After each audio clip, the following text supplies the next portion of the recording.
Hello Reddit, my name is David Langston, 56. If you'd told me 8 years ago that I'd be writing this, not for sympathy, but to get it off my chest, I would have laughed. Time doesn't heal everything, sometimes, it just shows you who really cared. 8 years ago, my wife Marlene and I went through a brutal divorce after 20 years. Our daughter, Emma, had just turned 20. When the split happened, Emma chose Marlene's side. She blocked my number, refused to speak to me, and her last words were, "Mom said everything I need to know about you." I was shattered. It wasn't just the divorce, it was the sudden erasure of the one person I thought would at least ask why.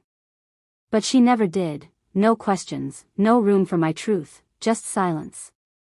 Marlene had painted a perfect narrative. I was the absent, selfish husband, too wrapped up in my construction work. And yes, I worked long hours, I was the sole provider. For 8 years, I lived with that. I focused on work and caring for my mother, who was slipping away with Alzheimer's. She passed a year ago, and I was left alone. Standing alone at her funeral, it hit me, I had no one. 2 months ago, my phone rang, and a hesitant female voice said, "Hi Dad." It was Emma. I hadn't heard her voice in almost a decade. She said she saw a post about her grandmother's passing and wanted to check on me. I was stunned. I told her I missed her more than words could say. We agreed to meet for dinner at my house.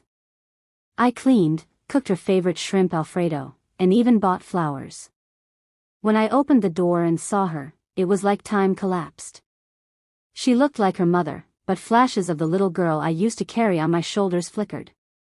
I choked back tears and hugged her. Dinner was awkward, but I was grateful. Then I asked the question that had lived in my throat for a decade, "Why didn't you ever ask me for my side?"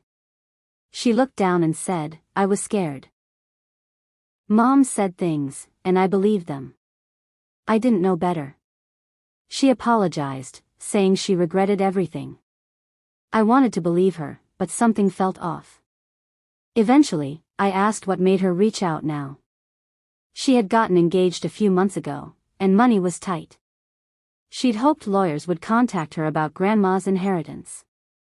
When they didn't, she reached out. "Anything you can give would help," she added, "the wedding's going to be big." And there it was. The knife in the back. I dreamed of this reunion, but realizing I was just a wallet broke something inside me.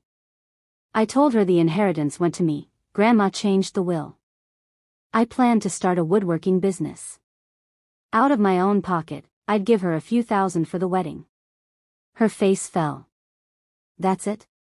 "That's all I can offer," I replied. "Grandma told me I'd inherit everything," she snapped. "And you were also the one who never visited her again after the divorce," I said calmly. She got angry. "You're proving everything Mom ever said about you." I laughed bitterly. "And you're proving everything I feared was true about why you came back." She stood up, flustered. "This is unbelievable. I came here to reconnect and help plan my future, and you're being selfish." "No," I said. "You came here to see if there was a payday waiting for you." She stared, speechless. That's when I told her. "If you hadn't blocked me all those years ago, you would have known about your grandmother's illness. You could have seen her one last time, and maybe, just maybe, she would have kept her promise to you." "What texts?" she asked.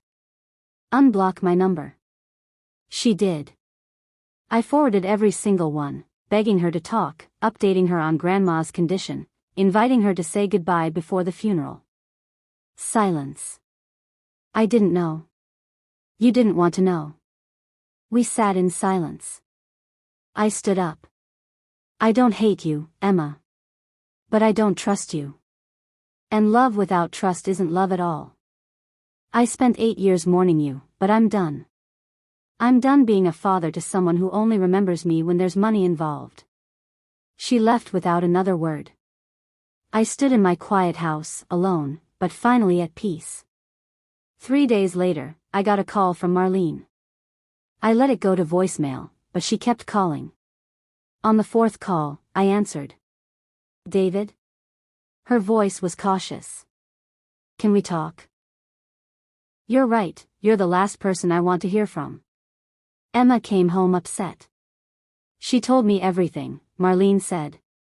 I want to apologize. 8 years too late, I thought. I know. Her voice cracked. I destroyed you. I told myself it was justified. That if I painted you as the villain, it made it easier for Emma to stay with me. So you admit it? I do. I was angry, bitter. I knew if she heard your side, she might have left me. She would have, I said. I never would have turned her against you. I know, she whispered. You know what the worst part was? I said. It wasn't the lies, or losing the house. It was watching my own daughter erase me like I never mattered. I'm sorry, David. I begged her to see me for years, I said. You told her I was harassing her. You weaponized her. You didn't think about what it would cost her. Or you. Why are you really calling? I asked. This can't just be guilt. She hesitated. Emma still believes she deserves something. Your mother promised it to her. She did, I replied. Before the divorce, before Emma cut me off, before she ignored 8 years of messages and showed up with her hand out. She's still your daughter. No, I said calmly. She's your daughter. You raised her to believe I was a monster, and now you want me to fund her wedding? Marlene was quiet. I offered her money, more than she deserved, but it was about seeing if any of that little girl was left. She didn't have it. I don't want this to end like this, she said. You'll regret it. You think I haven't been regretting things for 8 years? Emma asked me to tell you she's sorry. Sorry doesn't rebuild 8 years. Sorry doesn't wipe away silence. Sorry doesn't turn manipulation into love. She's still your blood. I walked to my mother's old china cabinet. You know what hurts the most, Marlene? I would have given her everything. My time, my love, my forgiveness. I was waiting for her to come back. But now I see she came for the money, not me. She misses you, David. No, I said. She misses what I can give her. There was a long silence. I don't want money for her, Marlene said. I just want to know, do you hate her? No, I said honestly. But I also don't know her anymore. And the woman I met last week doesn't love me, she loves what I represent, a lost opportunity, a financial solution, a name on a check.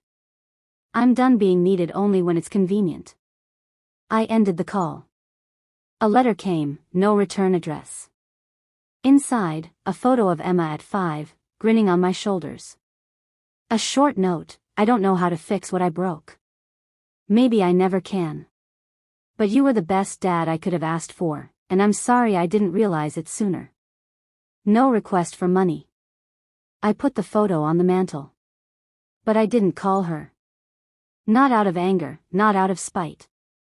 Because I finally understood, forgiveness doesn't mean reunion. And sometimes, walking away is the only way to heal.